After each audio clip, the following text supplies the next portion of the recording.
નમસ્કાર વિદ્યાર્થી મિત્રો, આપણી ત્રિકમજીભાઈ ચતવાણી આર્ટ્સ એન્ડ જેવી Gokal trust commerce college Radhanpur કોવિડ-19ના કારણે ઓનલાઈન શિક્ષણ ચાલુ કર્યું છે, ત્યારે આજે હું ડૉક્ટર ભરત કાનાબા તમારી સામે આ વિડિયો લેક્ચરમાં બીજી વાર ઉપસ્થિત થયો છું. BA સેમ 5 ગુજરાતીના વિદ્યાર્થીઓ આ લેક્ચરનો લાભ લેશે. આની પહેલાંના લેક્ચરમાં આપણે જોયું હતું મધ્યકાલીન ગુજરાતી ભક્તિ કવિતા. મધ્યકાલીન ગુજરાતી ભક્તિ કવિતાના કેટલાક મુદ્દાઓને આપણે આની પહેલાંના વ્યાખ્યાનમાં સ્પર્શ્યા હતા. મધ્યકાલીન ગુજરાતી ભક્તિ કવિતા એટલે શું? ભક્તિ કવિતાનો ઉદ્ભવ કેવી રીતે થયો, એનો વિકાસ કેવી રીતે થયો, એનું વિસ્તરણ કેવી રીતે થયું, એ આપણે જોયું. ક્યાંથી ભક્તિ કવિતા વિકસિત થઈને આગળ વધી છે. એ ઉપરાંત આપણે ભક્તિ કવિતાના પ્રકારો પણ જોયા હતા, જેમાં ભાવ ભક્તિની કવિતા, બીજો પ્રકાર હતો ભક્તિ બોધની કવિતા, અને ત્રીજો પ્રકાર હતો ભક્ત ચરિત્રની કવિતા. એનું અનુસંધાન લઈને આપણે આગળ ચાલશું. આજે ભક્તિ કવિતાનો આજે જે આપણે મુદ્દો લેવાનો છે એ છે સાંપ્રદાયિક ભક્તિ પ્રવાહ. ગયા વ્યાખ્યાનમાં થોડોક આછેરો ઉલ્લેખ આપણે કર્યો.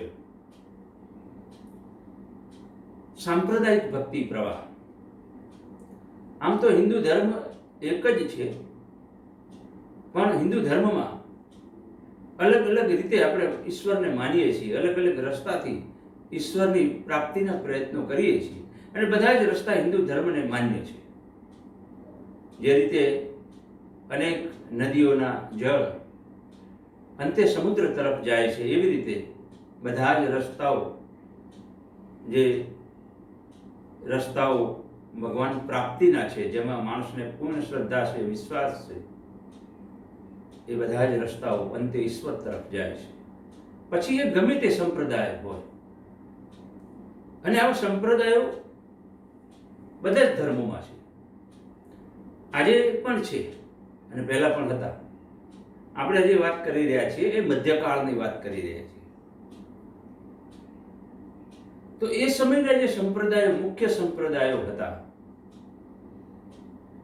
એનું અહીંયા ચર્ચા વિચારણા આપણે કરવાની છે.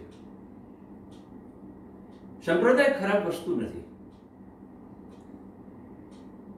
પણ જો એ સંપ્રદાય જડતાને વળગી રહે અને એમ કે મારો સંપ્રદાય સાચો, બીજાના ખોટા, અને તમારે જો ભગવાનને મેળવવા હોય તો મારા સંપ્રદાયમાં જ આવી જાઓ, અન્યથા તમને ભગવાન નહીં મળે, તો એ વસ્તુ બરાબર નથી. એ જડતા છે. બધા જ સંપ્રદાયો સારા છે, હા, એ પદ્ધતિ જુદી જુદી અપનાવી શકે છે, અને એમાં કંઈ ખોટું પણ નથી. તો એ સમયે, મધ્યકાલીન સમયે, જે 14મી સદીથી 16મી સદી સુધીમાં કેટલાક જે પ્રભાવી સંપ્રદાયો ગુજરાતમાં થયા હતા, એની વાત આપણે આજે કરવાની છે. અને એના પછી આપણે ભક્તિ યુગના જે મુખ્ય કવિઓ છે એની ચર્ચા કરીશું. પહેલો સંપ્રદાય જે છે એ રામાનુજ સંપ્રદાય છે. રામાનંદ સંપ્રદાય. હવે જે રામાનંદ સંપ્રદાય છે એ 14મા શતકમાં, 14મી સેન્ચુરીમાં ઉત્તર ભારતમાં પ્રભાવિત બને છે. ઉત્તર ભારતમાં પ્રભાવિત બન્યા પછી એનું ગુજરાત તરફ પ્રયાણ થાય છે. સ્થાપક રામાનંદે આ સંપ્રદાય દ્વારા 2-3 મહત્વનું કામ આ ભક્તિ સંપ્રદાયમાં કરેલા છે. એક તો એને સામાન્ય વર્ગના લોકોમાં ભક્તિ બીજની વાવણી કરી. બીજું મહત્વનું એને કામ કરી લોક ભાષામાં પ્રચાર કર્યો. એટલે લોક ભાષાને મહત્વ આપવામાં આવ્યું. સામાન્ય રીતે શુદ્ધ ભાષાઓમાં જ્યારે ધાર્મિક કાર્યો થતા હોય છે ત્યારે સમાજનો એક વર્ગ જ એને સ્વીકારી શકે છે અથવા સમજી શકે છે. પણ સમાજનો જે ગ્રામીણ વિસ્તારમાં રહેતો વર્ગ છે એ એને બરાબર સમજી શકતો નથી, કારણ કે એની પાસે એટલું શાસ્ત્રોનું જ્ઞાન નથી. એટલે ભક્તિનો પ્રભાવ અમુક વર્ગ પૂરતો મર્યાદિત બની જાય છે. જો લોકબોલીમાં લોક ભાષામાં એનો પ્રચાર કરવામાં આવે તો સામાન્ય જન સમુદાય સુધી આ પ્રચાર પહોંચે છે અને એનો લાભ સર્વને થાય છે. ભાષા હંમેશા મહત્વની છે. ભાષા ભલે એક જ હોય, શુદ્ધ ગુજરાતી બોલાતી હોય, પણ લોકબોલી કેટલી જગ્યાએ બોલાતી હોય છે. તો રામાનુજનું જે લોકબોલીનો પ્રચાર કરીને લોકબોલીના માધ્યમથી આ ભક્તિને પ્રાધાન્ય આપ્યું. રામ ભક્તિનો એને મહિમા કર્યો અને એક બીજું મહત્વનું કામ એને એ કર્યું કે એને લોકોને સમજાયું કે ભક્તિના દ્વાર બધા માટે ખુલ્લા છે. અહીંયા વર્ણ ભેદને કોઈ સ્થાન નથી. એટલે કે જાતિવાદનું મહત્વ અહીંયા છે જ નહીં. ધર્મને જાતિને કોઈ લેવા દેવા જ નથી. એવું એને સિદ્ધ કરવાનો પ્રયત્ન કર્યા. એટલે એક બહોળો સમાજ, બહોળો સમૂહ એના તરફ આકર્ષાયો. લોક ભાષાના ગૌરવની સાથે એ ગુજરાતમાં પણ વિસ્તરે છે. તેમ છતાં ગુજરાતમાં એનો પ્રભાવ ઠીક પ્રમાણમાં રહે છે, મધ્યમ કક્ષાનો એનો પ્રભાવ રહે છે, એવું આપણે આ ભક્તિના સંદર્ભમાં કહી શકીએ. રામાનુજ સંપ્રદાયના કેટલાય મંદિરો ગુજરાતમાં એના પછી બને છે. ભાલણની જે રામ ભક્તિ છે, આપણો મધ્યકાલીન ગુજરાતીનો મહત્વનો એક કવિ ભાલણ, એની જે રામ ભક્તિ છે એના ઉપર આ રામાનુજ સંપ્રદાયની અસર હોય એવું લાગે છે.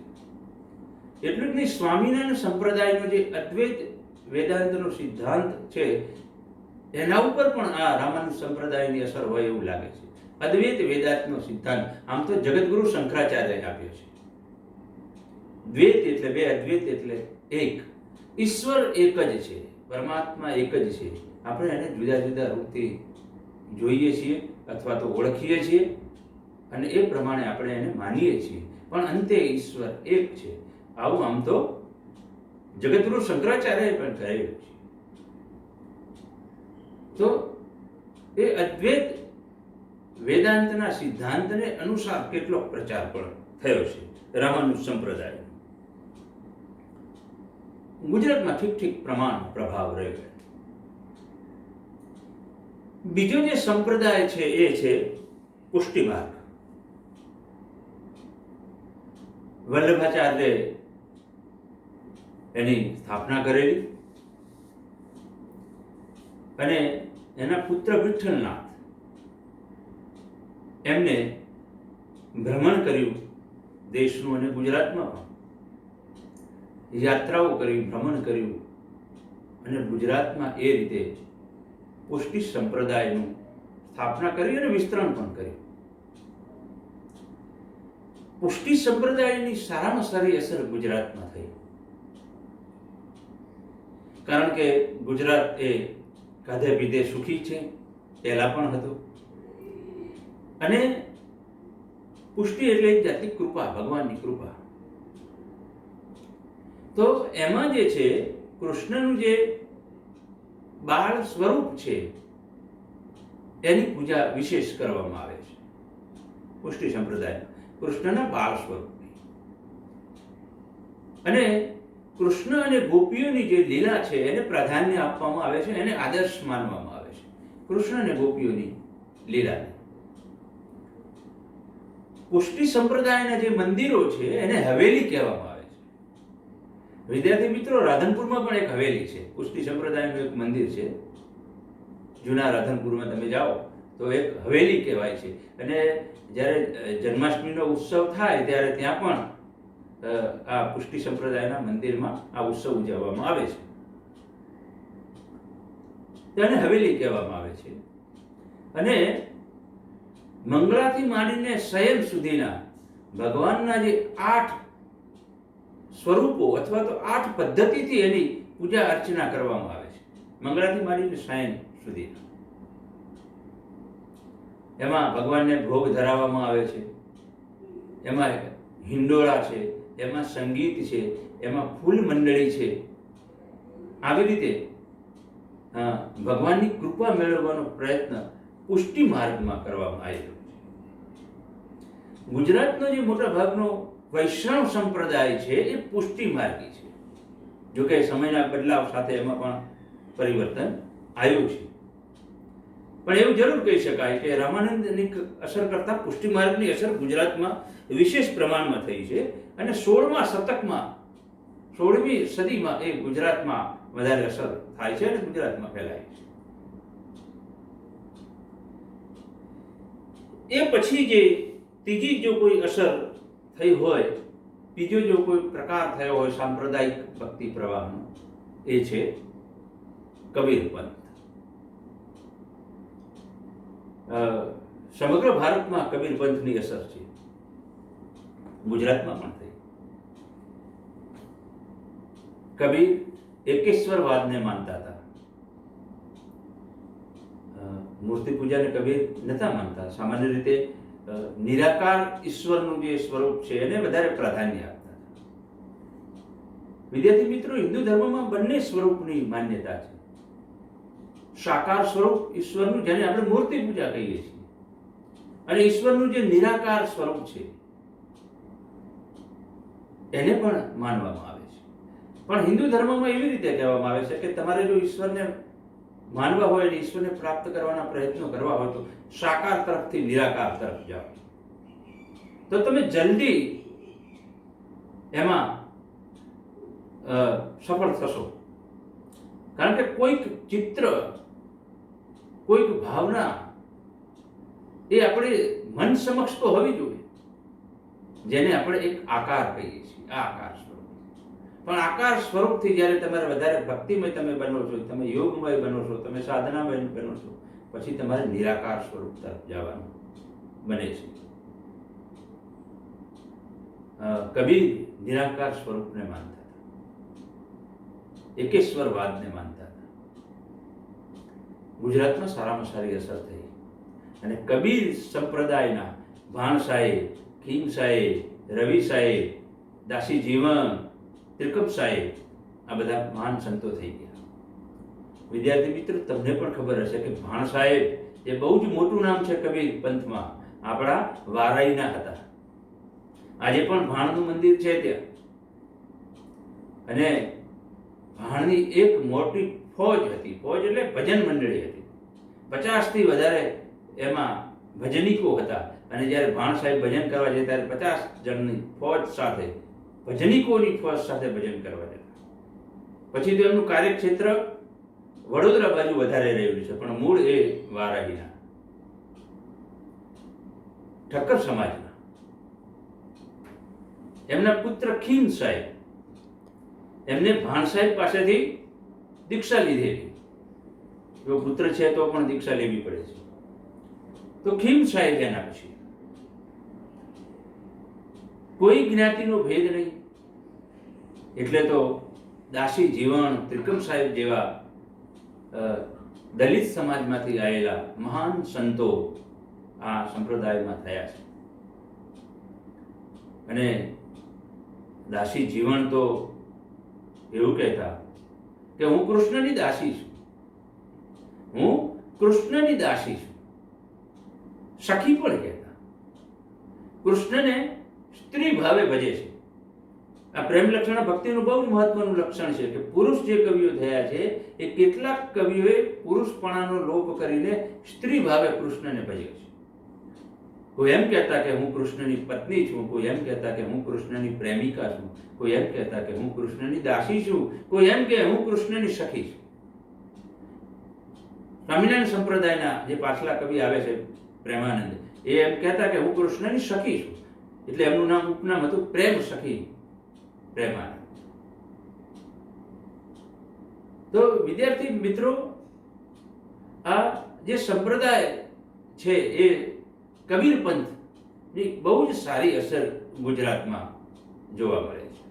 કબીર યોગ પ્રધાન, સાધના પ્રધાન વ્યક્તિ હતા, અને બાહ્ય જે કર્મકાંડો છે એ બાહ્ય કર્મકાંડનો કબીરે ઘણો વિરોધ કર્યો.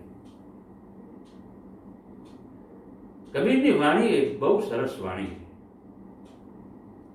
કબીરા કુઆ એક હૈ પનિહારી અનેક, બર્તન સબકે ન્યારે હૈ પાણી સબ में એક.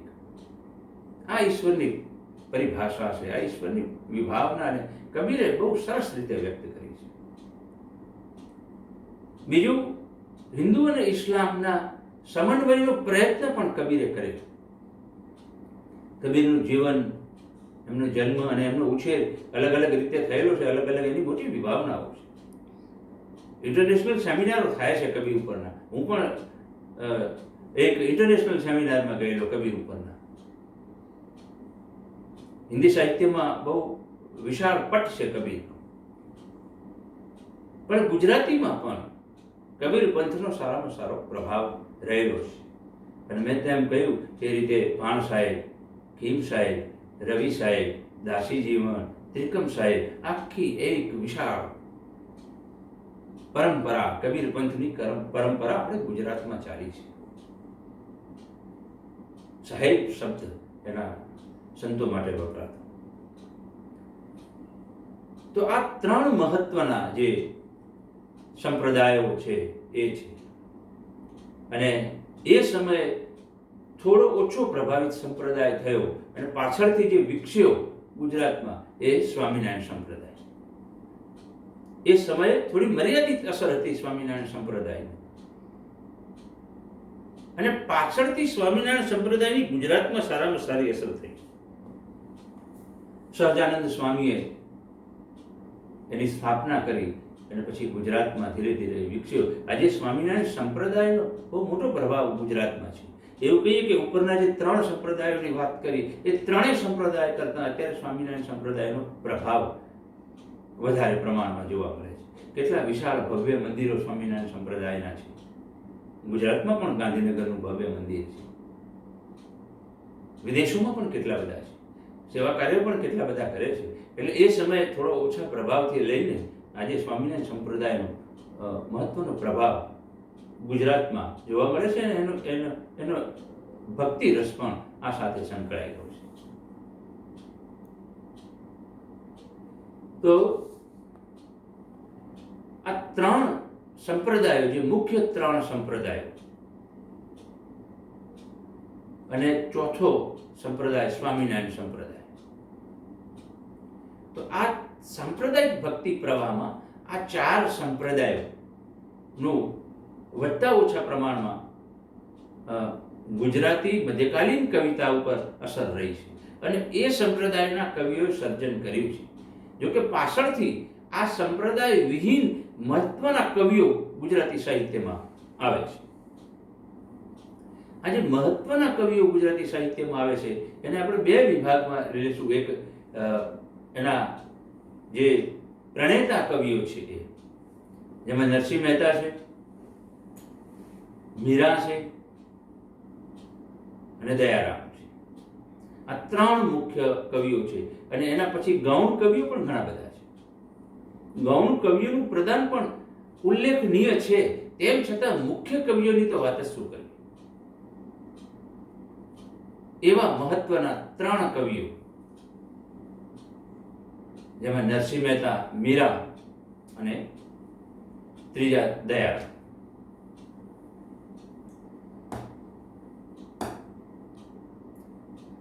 પહેલા નરસિંહની થોડી વાત આપણે કરીએ. તો મધ્યકાલીન ગુજરાતી ભક્તિ કવિતામાં નરસિંહનું બહુ મોટું પ્રદાન છે. આપણે બધા નરસિંહ મહેતાના નામથી તો ઓળખીએ જ છીએ, કોઈ નરસિંહ મહેતાના નામથી અપરિચિત ના હોય, પણ એની જે કવિતા છે એમાં જે કવિતા તત્વ છે એ જ્યારે વિવેચન એનું કરીએ છીએ ત્યારે એવું લાગે છે કે આ ખાલી ભક્ત નહોતો, ગુજરાતી સાહિત્યનો મધ્યકાળનો બહુ જ ઊંચો કવિ. એનામાં ભક્તિની વિભાવના પણ છે અને જ્ઞાન પણ છે. હવે પછીના વ્યાખ્યાનમાં નરસિંહ, મીરા અને દયારામની કવિતાની વિચારણા કરશું. વિદ્યાર્થી મિત્રો, આપણું આ ઓનલાઈન શૈક્ષણિક કાર્ય ચાલી રહ્યું છે. આ તમારા સુધી અમે પહોંચી રહ્યા છીએ. તમે એને માણજો, આનંદ સાથે એનો અભ્યાસ કરજો, તમને પણ મજા આવશે.